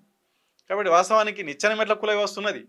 పోనీ నీకు నాకు రక్త సంబంధాలు ఉన్నాయి, ఇవాళ కాదు 3000 సంవత్సరాల కింద రక్త సంబంధాలు ఉన్నాయంటే కూడా రైట్, నువ్వు పోవడానికి ఒప్పుకుంటా నేను. 3000 సంవత్సరాల కింద కూడా బ్రాహ్మణ్కు మనకు రక్త సంబంధాలు లేవు, డిఎన్ఏ హిస్టరీ చెప్తున్నది. ఇవాళ కూడా రక్త సంబంధాలు లేవు. సరే, బీసీలకేమో 3000 సంవత్సరాల కింద ఉన్నాయి, అందరు కూడా ఒక కులం నుంచి ఇంకో కులం ఇచ్చుకునే వాళ్ళు, అడ్జస్ట్ అయ్యారు. ఇవాళ ఎట్లయితే విశ్వ బ్రాహ్మణులలో 5 పంచకులాలు ఉంటాయో అట్లనే అన్ని కులాలకు కూడా ఇచ్చుకోలు పుచ్చుకోవాలి ఉన్నాయి. కానీ బ్రాహ్మణ్స్ ఈ డివైడ్ చేసేసి రక్త సంబంధాలని, అంటే కంచం పొత్తు మంచం పొత్తులు కట్ చేసింది. కాబట్టి ఎట్టి పరిస్థితుల్లో కంచం పొత్తు మంచం పొత్తు లేని వాళ్ళకి రిప్రజెంటేషన్ అనేది ఖచ్చితంగా పార్లమెంట్లో ఉండాలి. వేర్వేరు సెక్షన్స్ కాదు ఇవి, వేర్వేరు సెక్షన్స్ రిప్రజెంటేషన్ అనేది పార్లమెంట్లో ఉండాలి. అట్లా లేకపోవడం వల్ల అది ప్రజాస్వామ్యం కాదు, అది మీ నియంతృత్వం, బ్రాహ్మణికల్ నియంతృత్వం. అందుకని మనం ఏమంటున్నాం అంటే, జనాభా దామాషా ప్రకారం మనకు చట్టసభలలో కావాలి, ఉద్యోగ రంగంలో, విద్యారంగం, భూముల రంగం, అన్ని రంగాల్లో కూడా మన వాటా మనకు కావాలనేది డిమాండ్. తర్వాత మీ రెండో ప్రశ్న ఏంటంటే, జ్ఞానం అనేది ఒకరి నుంచి ఒకరు తీసుకునేది అనేది దానికంటే ముందు జ్ఞానం ఒక దగ్గర పుట్టదు, ఒక ప్రవాహం, ఒక ఆచరణ నుంచి జ్ఞానం, మళ్ళీ జ్ఞానం నుంచి ఆచరణ, ఇదంతా నడుస్తూ ఉంటుంది. ఇప్పుడు మేము కుల సంఘాలు పెట్టాలనుకున్న జ్ఞానం నాకు ఎక్కడ వచ్చింది? ఒక సికింద్రాపురం ఘటన ఆచరణ, ఆ ఘటన బట్టి కుల సంఘాలు పెట్టాలి అనే ఆలోచన నాకు వచ్చింది. సరే, వీరన్నకి ఎందుకు వచ్చి ఉండొచ్చు, వేరు సంఘటనలు ఆయన విశాలంగా ఒక అనుభవం ద్వారా వచ్చి ఉండొచ్చు. కాబట్టి మా ఇద్దరికి మ్యాచ్ అయింది. తర్వాత మా ఇద్దరు వెనకాల మాకు తెలిసి మేము మాట్లాడుకున్నాం కాబట్టి, ఇంకా వీరన్నకి టచ్లో ఉన్న ఎంతమందికి ఈ ఆలోచనలు వచ్చినాయో నాకు తెలియదు. కాబట్టి కుల సంఘాలు పెట్టాలని నిర్ణయానికి వచ్చినాం. కుల సంఘాలు పెట్టాలని నిర్ణయానికి వచ్చిన తర్వాత కుల సంఘాలు మాదిగ దండోరా, చాకిదేవి దెబ్బ, గులకురుముడోలు దెబ్బ ఇవన్నీ నడుస్తూ ఉన్నాయి. కొన్ని వాళ్ళు పెట్టుకొని వచ్చారు, కొన్ని మేము పెట్టినాం. ఇవన్నీ నడుస్తూ వస్తున్న క్రమంలో ఇంకా దానికోసం లోతుగా ఇంకెంత పోవాలి అనే దానికాడ మేము ఆలేరులో మన మేధావులందరితోటి కలిసి మా ఇనిషియేషన్ తోటి ఒక జాంబవ పురాణం అనేది రికార్డు చేయించాం. కొరణపాక జైన్ మందిర్లో జైన్ ధర్మశాల ఉంటుంది ఒకటి. ఆ ధర్మశాలలో జాంబవ పురాణం మాదిగ దండోర నడుస్తుంది కాబట్టి మాదిగ ఉపకులాలు ఏమున్నాయి, సింధు మాదిగ డక్కలి, వాళ్ళు చెప్పేది ఏంది జాంబవ పురాణం. కాబట్టి సింధు సోమారం అనే గ్రామంలో సింధులు ఉండేది, అక్కడ జాంబవ పురాణం రికార్డు చేసినాం. అదొక ఆత్మగౌరవ ప్రతిఘటన అనేది అప్పుడు మేము అర్థం చేసుకున్నాం. జాంబో పురాణం పుస్తకం తీసుకొని వచ్చినాం. ఇదంతా చేస్తున్న క్రమంలో ఇటు తెలంగాణ ఉద్యమం సూర్యాపేటలో పెద్ద భారీ బహిరంగ సభ 97లో.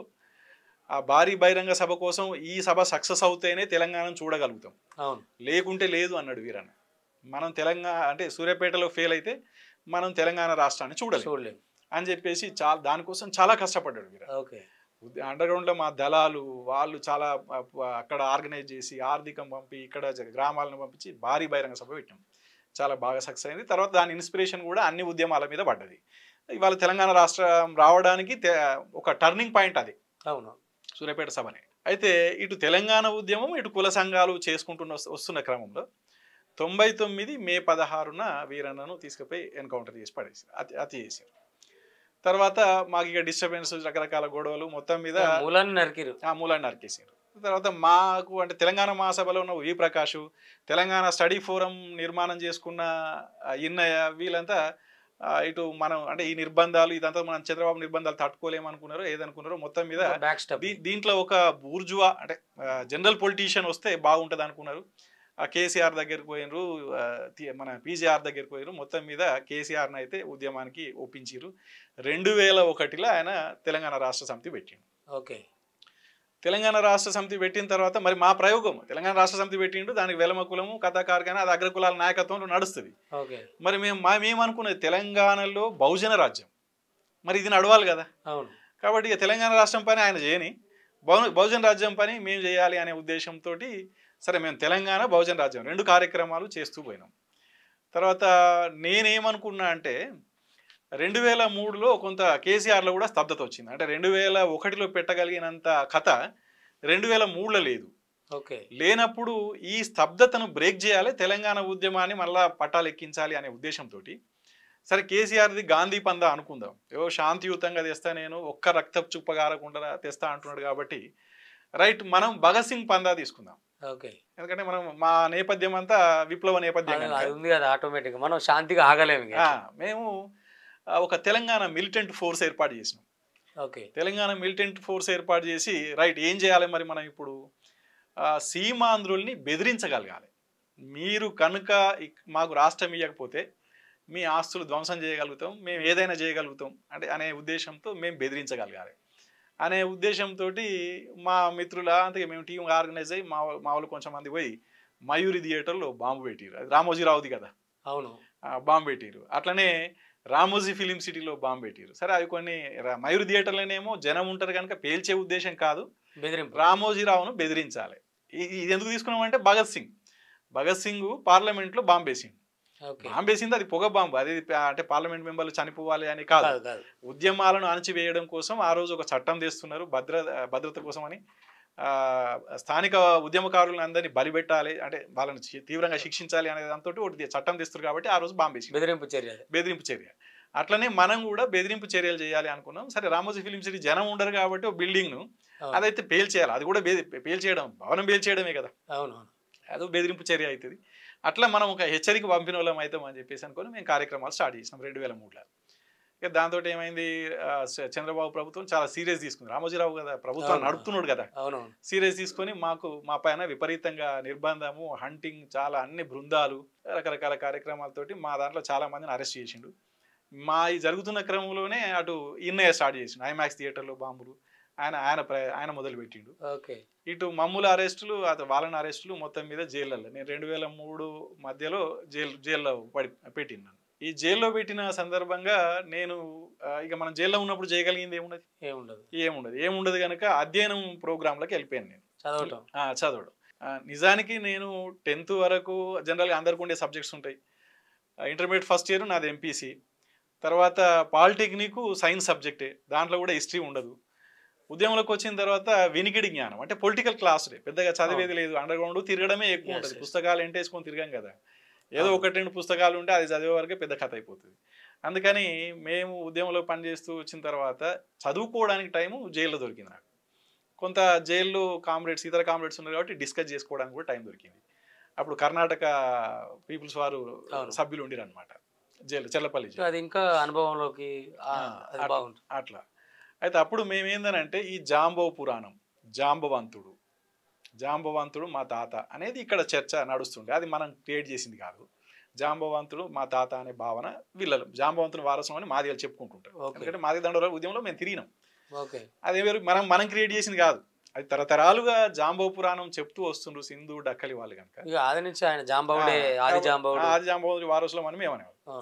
తర్వాత అటు చూస్తే బ్రాహ్మణులేమో అటు చివరి కులము, జంబూ ద్వీపేన భరతవర్షే భరతవర్షే అని సంకల్ప మంత్రం చదివేది. వీటి కోసం ఎక్కువ ఆలోచించేది అనమాట. ఇంకోటి ఏంటంటే మేము సైంటిఫిక్గా క్లాసులలో ఏం చెప్పుకునేది, మన భారతదేశం అనేది భూమధ్య రేఖ ప్రాంతం. ఇప్పుడు జాంబవంతుడు అనే క్యారెక్టర్ కూడా ఇప్పుడు వాళ్ళు తెచ్చింది కదా, శ్రీకృష్ణుడికి కూతురుని ఇస్తాడు కదా. అవును అవును, ఇది భూమధ్య రేఖ ప్రాంతం.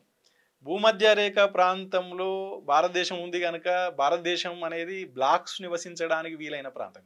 జనరల్గా సామెత ఉంటుంది, కర్రే బాపనుని నమ్మొద్దు, ఎర్ర మాదిగోని నమ్మొద్దు అని జనంలో అనుకునేది అనమాట.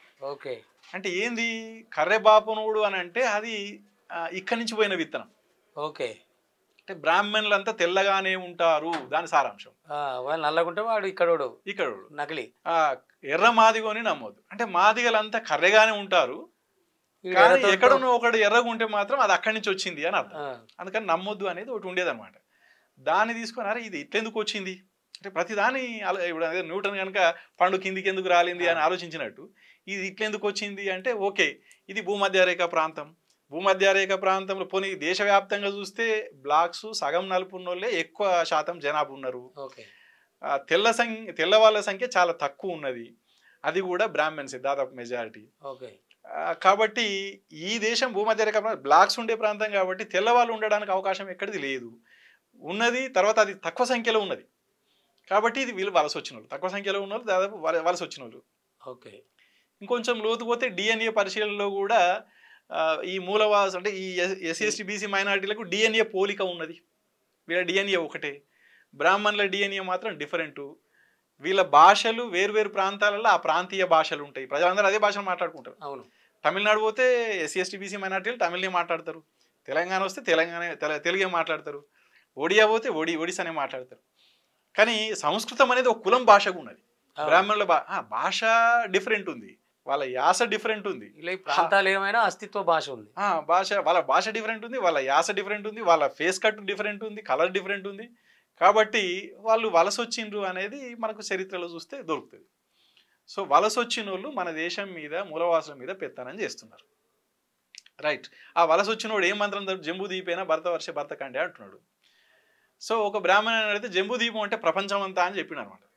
ప్రపంచం అంతా అంటున్నాడు, జాంబవంతుడే మన తాత అంటున్నారు. వేరే దేశాల్లో చూస్తే వేరే వాళ్ళు మా జాంబవంతుడు జంబూ దీపం అనే ముచ్చట అక్కడ ఉండదు, కేవలం ఈ దేశంలోనే ఉంటుంది, ఈ దేశంలోనే ఉంటుంది. సో జాంబవంతుడికి జంబూ దీపానికి ఏదో లింక్ ఉంది అనే అనుమానంతో కొంత చదవడం మొదలుపెట్టినాం చేయాలి. అప్పుడు మొట్టమొదటి చదివిన పుస్తకం ఏంటంటే సర్వేపల్లి రాధాకృష్ణన్ది బౌద్ధ తత్వశాస్త్రం ఏదో ఉంది. భారతీయ తత్వశాస్త్రాల్లో బుద్ధుని ఉంటుంది, ఒక పద్యం ఉంటుంది, తర్వాత వచనం ఉంటుంది. అంటే దాని సారాంశం చెప్తుంటారు అనమాట, తాత్పర్యం. నాకు ఈ పద్యం అర్థం కాకపోయేది, పాలి భాష లేదా ఏదో భాష, సంస్కృత భాష. తాత్పర్యంలో బుద్ధుడు ప్రతి చోట దానికి ముందు నేను పుట్టిన జంబూ దీపములు అని రాసుకోడు అనమాట. బోధన ప్రారంభించడం నేల నుంచి నేను పుట్టిన ఈ జంబూ దీపంలో అని బుద్ధుడు బోధన ప్రారంభించేవాడు. అది సర్వేపల్లి రాధాకృష్ణన్ చెప్పిన దాంట్లో, బ్రాహ్మణుడు చెప్పిన దాంట్లో ఇది ఉన్నది. సో బుద్ధుడు చెప్పిండు అంటే ఇది జంబూ దీపం. తర్వాత బుద్ధుడు పుట్టినప్పుడు అంబేద్కర్ రాసినది బుద్ధాండ దమ్మాలో, బుద్ధుడు పుట్టినప్పుడు కొందరు ఋషులు లాంటోళ్ళు వెతుక్కుంటే ఈ జంబూ దీపంలో ఒక మహానుభావుడు పుట్టిండు అని వస్తుంటారు అనమాట. అది బుద్ధాండ దమ్మాలో ఉన్నది. సో బుద్ధాండ దమ్మాలో జంబూ దీపం ఉన్నది.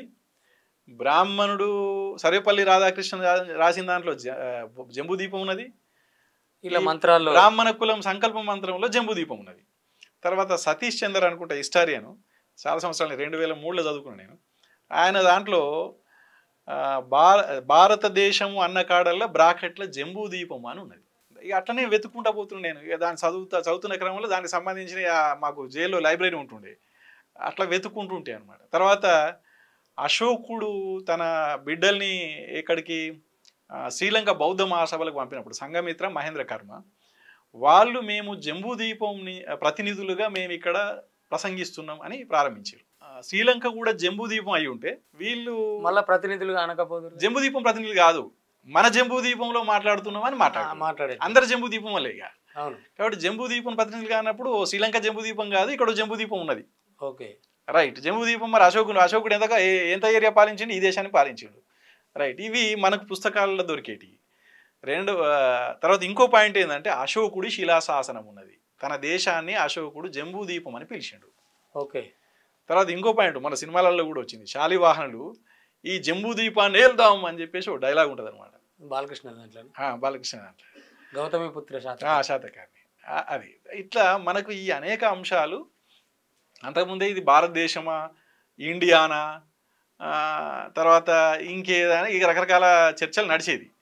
నిర్దిష్టంగా పేరు ఇది జంబూ ద్వీపం అనేది మనకు అర్థమైంది. ఈ ఆర్ఎస్ఎస్ వాళ్ళు ఏం చేద్దారంటే భారత మాత విగ్రహాలు పెట్టేది. అదొక కల్పన, భారతదేశము కల్పన, భారత మాత ఒక కల్పన.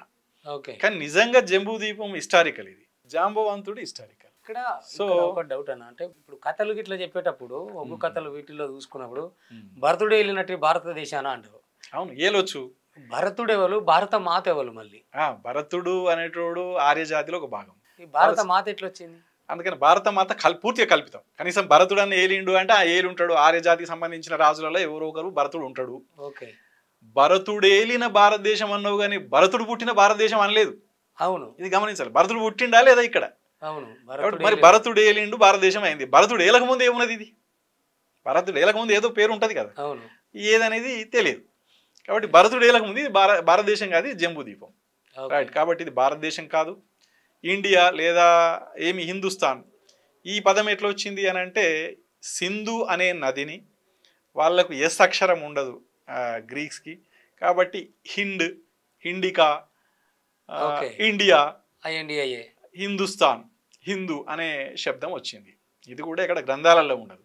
సింధు అనేది మాత్రం గ్రంథాలలో ఉంటుంది. సింధు నది నాగరికత ప్రాంతం ఇదంతా కూడా చారిత్ర పుస్తకాలలో దాంట్లో ఉంటుంది.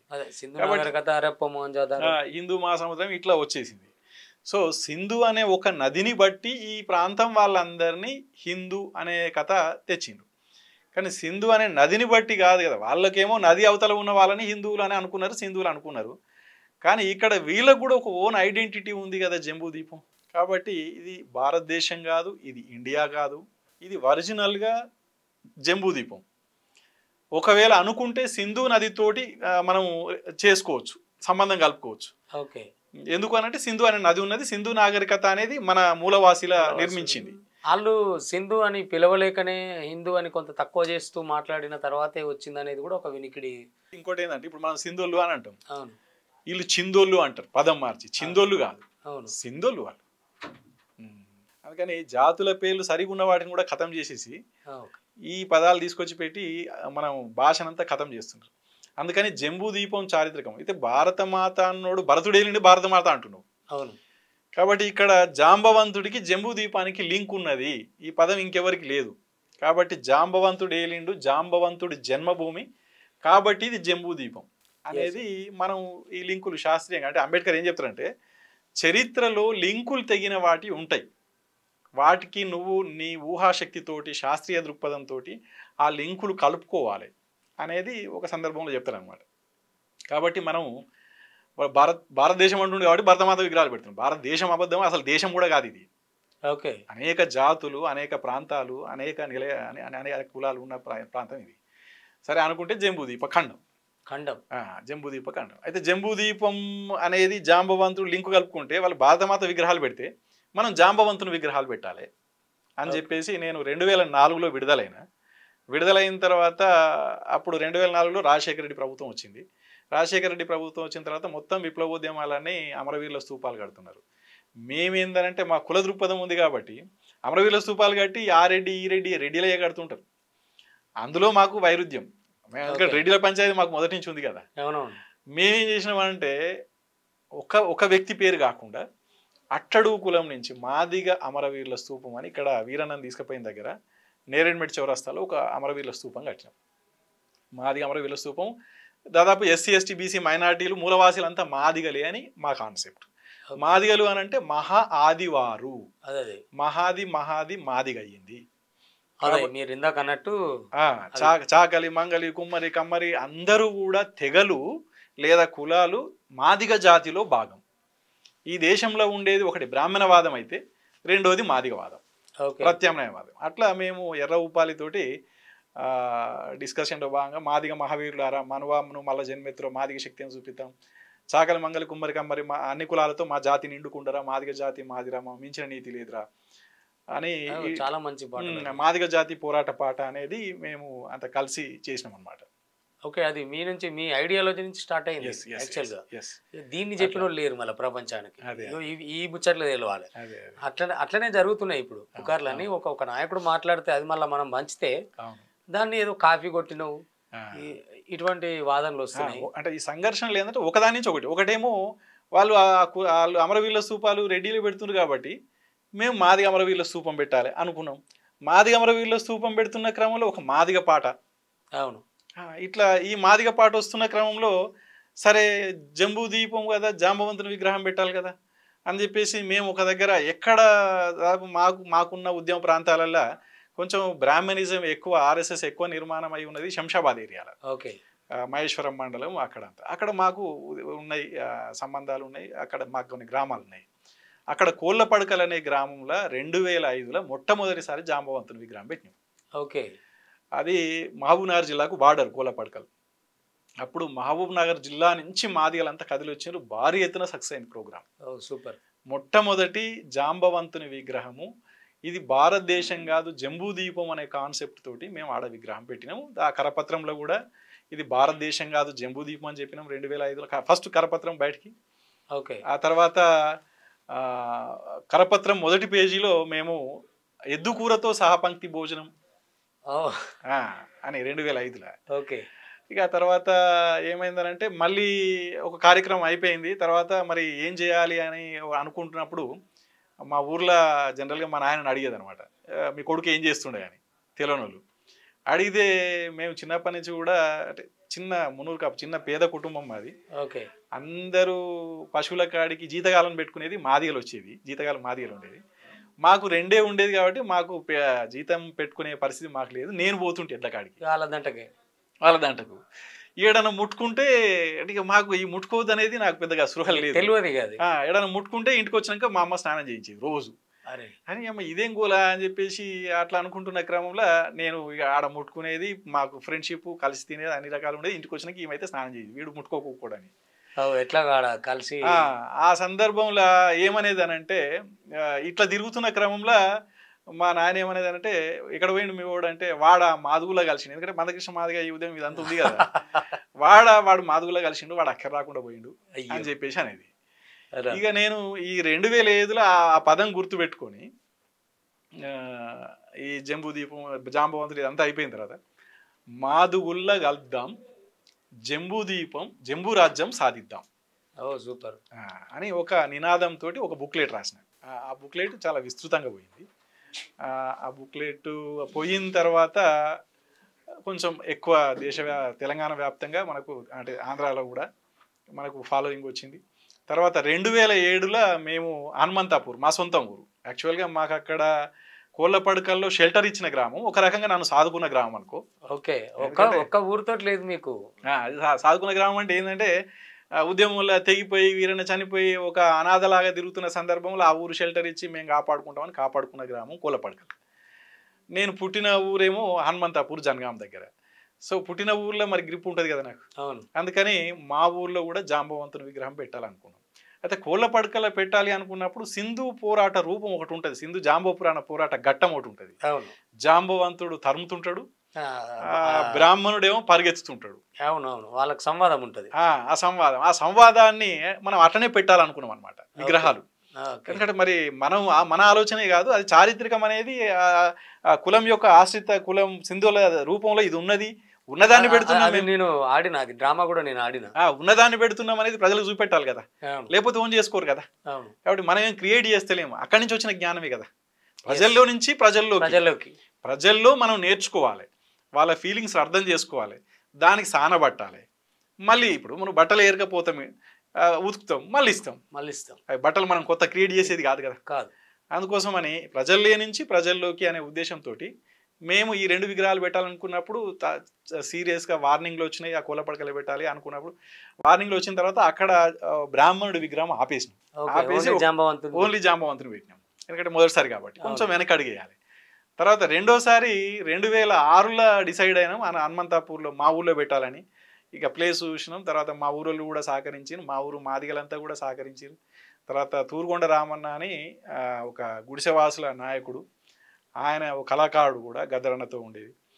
ఆ తర్వాత ఆయనను ముందు పెట్టి, నేను అండర్గ్రౌండ్ ఉంటి, ఆయనను ముందు పెట్టి, ఆయన మా పక్కూరు మేకలగట్టు, ఆయనను ముందు పెట్టి మా ఊర్లో జాంబవంతుని విగ్రహం, ఇంకా మా ఏరియా ఉద్యమ ప్రాంతం కాబట్టి బ్రాహ్మణుడి విగ్రహం కూడా, బ్రాహ్మణుడేమో పరిగెత్తుతుంటాడు సంవాదంలో, ఆ 2 విగ్రహాలు పెట్టడం జరిగింది. ఆ 2 విగ్రహాలు పెట్టిన తర్వాత మరి దాని కంటిన్యూషన్ ఒక కార్యక్రమం జరగాలి కదా అనే దాంతో తూరుగొండ రామన్నకు, తర్వాత అంతకుముందు విశారదన్ బాయ్ కూడా ఎంఆర్పిఎస్లో, తర్వాత బహుజన సమాజ్ పార్టీలో పనిచేసింది కాబట్టి తూరుగొండ రామన్నకు విశారదన్కు బాగా స్నేహం ఉన్నది.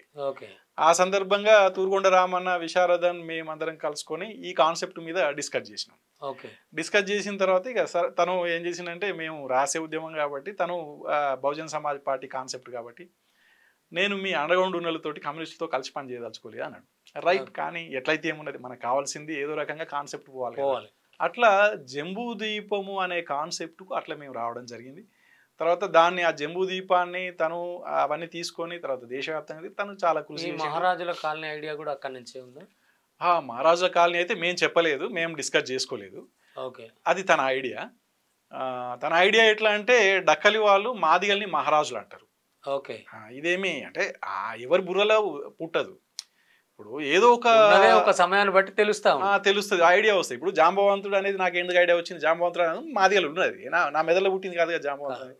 జంబూదీపం అనేది ఎక్కడ ఉన్నది, ఓ బ్రాహ్మణ రాసిండు, ఇంకో దగ్గర ఉన్నది, ఇంకో దగ్గర ఏరుకోసుకొని కలుపుకున్నాం. జ్ఞానం నేను పుట్టించినట్టు కాదు కదా, కాబట్టి అక్కడి నుంచి వచ్చింది, అది క్రోడీకరించుకున్నాం, మనకు ఎక్స్పీరియన్స్ వచ్చింది, మనం ప్రజలకు తీసుకుపోయినాం. అంటే ప్రధానంగా ఇదంతా మనం ఇప్పుడు బీసీ కాన్సెప్ట్ కోసం మొదలుపెట్టి మూలాలకు వెళ్ళాల్సింది కాబట్టి మేము మాట్లాడినా నేను ఇంతసేపు మీతో డిస్కషన్. అయితే ఇంకా జ్యుడిషియల్ వ్యవస్థ ఉంది, ఎంప్లాయ్మెంట్ వ్యవస్థ ఉంది, ఇంకా చాలా విభాగాలు మీతో మాట్లాడాలి. అయితే ఇది ఒకే ఎపిసోడ్లో అయిపోదు, నాకు తెలుసు ఆ విషయం. అయితే చాలా పెద్ద వ్యవస్థ కాబట్టి మనం దీన్ని ఇంకొక ఎక్స్టెన్షన్ చేసుకుందాం. ఎందుకంటే ఇదే కార్యక్రమాన్ని దీన్ని నేను ఇక్కడితో క్లోజ్ చేసి, రెండవ భాగం బీసీల ఔన్నత్యం కోసం, బీసీల రాజ్యం కోసం ఇటువంటి సీనియర్లు సిద్ధేశ్వరన్న లాంటి వాళ్ళు ఎంత పోరాటం చేసిరు, ఎంత ముందు అధ్యయనం, ఇప్పటిదాకా ఇన్ని విషయాలు చూస్తున్నాం కదా, ఇన్ని విషయాలు ఇవాళ మన తరాలకు ఎవరు చెప్పాలి? అందుకటే ఇట్లాంటి పెద్దల్ని మేము తీసుకొని రావడం జరుగుతుంది. అన్నతో ఈ బీసీ కాన్సెప్ట్ అండ్ ఒక్క బీసీ కాదు, బడుగు బలహీన వర్గాలు ఎట్లా ముందరకు రావాలి, మనం అనుకున్నట్టు చట్టసభలో 85% వాటా మనం పూర్తిగా ఫుల్ఫిల్ ఎట్లా చేయాలనే అంశాలు మళ్ళీ మాట్లాడుకుందామన్న. అప్పటి వరకు చూస్తూనే ఉండండి బత్తుల సిద్ధేశ్వరన్నతో. మరొక భాగం తరువాయి. నమస్తే.